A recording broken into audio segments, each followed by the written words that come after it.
அதிகாரம் 3 நீத்தார் பெருமை. குறள் 21. ஒழுக்கத்து நீத்தார் பெருமை விழுப்பத்து. வேண்டும் பனுவல் துணிவு. தமிழ் பொருள். ஒழுக்கத்தை கடைப்பிடித்து ஆசை பற்றுகளைத் துறந்தவர்களின் பெருமையைப் பற்றி பேசுவதற்கு உயர்ந்த நூல்களுக்கே தைரியம் வேண்டும். எளிய விளக்கம். ஒரு மனிதன் நல்ல ஒழுக்கத்தோடு வாழ்ந்து உலக ஆசைகளையும் தவறான விருப்பங்களையும் துறந்து வாழ்ந்தால் அவர் மிகவும் உயர்ந்தவர். அப்படிப்பட்டவர்களின் மகத்துவத்தை முழுமையாகச் சொல்லுவது மிகவும் கடினம். அவர்களின் சிறப்பை விவரிக்க பெரிய பெரிய நூல்களுக்கே தைரியம் தேவைப்படுகின்றது. அதாவது நல்ல ஒழுக்கத்துடன் வாழ்பவர்களின் உயர்வு அளவிட முடியாதது. உதாரண கதை. ஒரு கிராமத்தில் ராமசாமி என்ற பெரியவர் வாழ்ந்து வந்தார். அவர் மிகவும் ஒழுக்கமானவர். எப்போதும் உண்மையே பேசுவார், யாருக்கும் தீங்கு செய்ய மாட்டார். அவருக்கு அதிக பணமும் இல்லை, பெரிய பதவியும் இல்லை. ஆனால் கிராமத்தில் எல்லோரும் அவரை மிகவும் மதித்தார்கள். ஒருநாள் அந்த கிராமத்தில் பெரிய பிரச்சனை ஏற்பட்டது. 2 குடும்பங்கள் நிலத்திற்காக சண்டையிட்டன. அந்த சண்டை மிகவும் மோசமாகிப் போனது.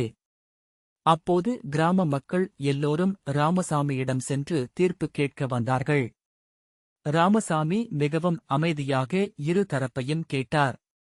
பிறகு நியாயமான முடிவைச் சொன்னார். அவர் சொன்னதை எல்லோரும் ஏற்றுக்கொண்டார்கள். காரணம், அவர் நேர்மையும் ஒழுக்கமும் கொண்டவர் என்பதால் அவரின் வார்த்தைக்கு மதிப்பு இருந்தது. அப்போது கிராமத்தில் ஒருவர் கூறினார், இந்த மனிதரின் நல்ல பண்புகளை முழுமையாக சொல்ல முடியாது. இவர் உண்மையிலேயே பெரியவர். இந்தக் கதையின் பொருள், நல்ல ஒழுக்கத்துடன் வாழும் மனிதரின் மதிப்பு பணம் அல்லது பதவியால் வருவது அல்ல, அவர்களின் நற்பண்புகளால்தான் அவர்கள் உயர்ந்தவர்களாக மதிக்கப்படுகிறார்கள். ஊக்க உரை. ஒழுக்கம் என்பது மனிதனின் உண்மையான செல்வம். பணம் இழந்தாலும் மீண்டும் சம்பாதிக்கலாம். ஆனால் ஒழுக்கத்தை இழந்தால் மனிதன் மதிப்பை இழக்கிறான். அதனால் வாழ்க்கையில் எந்த சூழலிலும் ஒழுக்கத்தை விடக்கூடாது. நிஜ வாழ்க்கை சம்பவம். இந்தியாவின் முன்னாள் குடியரசுத் தலைவர் டாக்டர் ஏ.பி.ஜே. அப்துல் கலாம் அவர்களை எல்லோரும் மதித்ததற்குக் காரணம் அவரது ஒழுக்கமும் எளிமையும்தான். அவர் பெரிய பதவியில் இருந்தாலும் மிகவும் சாதாரணமாக வாழ்ந்தார். அதிகாரத்தையும் புகழையும் அவர் தனக்காக பயன்படுத்தவில்லை.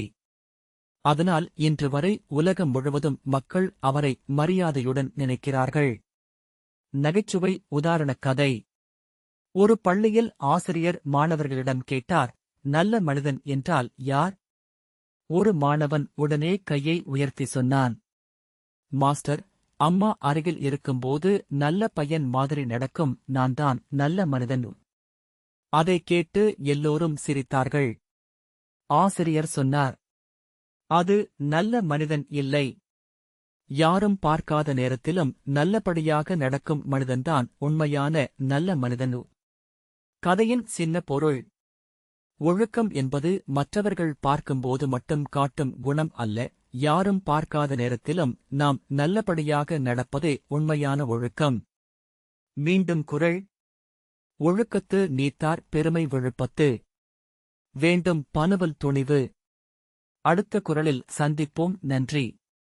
இந்த மாதிரி தினமும் ஒரு திருக்குறள் விளக்கம் பார்க்க கீழே இருக்கும் சப்ஸ்கிரைப் பட்டனை அழுத்துங்கள்.